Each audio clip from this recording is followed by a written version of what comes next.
asikwenzeni sokuthi lengama-stakeholders njenge-WILD. Akhona ama-stakeholders i-Resident Association, lamanye ama-stakeholders njenge-Ward Development Committee. Nxa sisuka lapha, asihambeni siyebhalani izikhalazo zethu zonke, sizi-combine, sibone singafika njani e-ofisini yama-councillors, ukwenzela ukuthi baqalise uku-streamline ukuthi lokho lalokho kusemandleni ethu, lokho akukho emandleni ethu.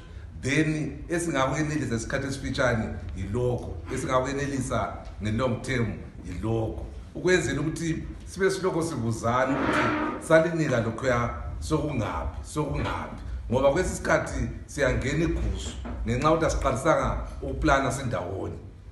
Sithi sesiphakathi bese sokucinela inyanga namhla kuthiwe laphana, kodwa singaqalisana sokenini sihambeleni kanye kuza sincedisa njalo yalizazwisisa ngokhathele sithi hayi laphana nhlana lobuzulu obunje, lokho siza kupaka mbijana, lokho kuyeneliseka nge3 months njalo. So as weGwanda community, let us make sure that we compile our expectations so that whatever we do, we consult each other from time to time. Bese lokho sithi lokho sesikwenelisile. Asifuni kusasa kube indaba kaCouncil, kumele kube indaba yethu. Even at what level ngani ngahlala la council kawathi umutsha lithi ndoda sifuna ukuplana lokho liyabe lokho limaka limejana lindawo.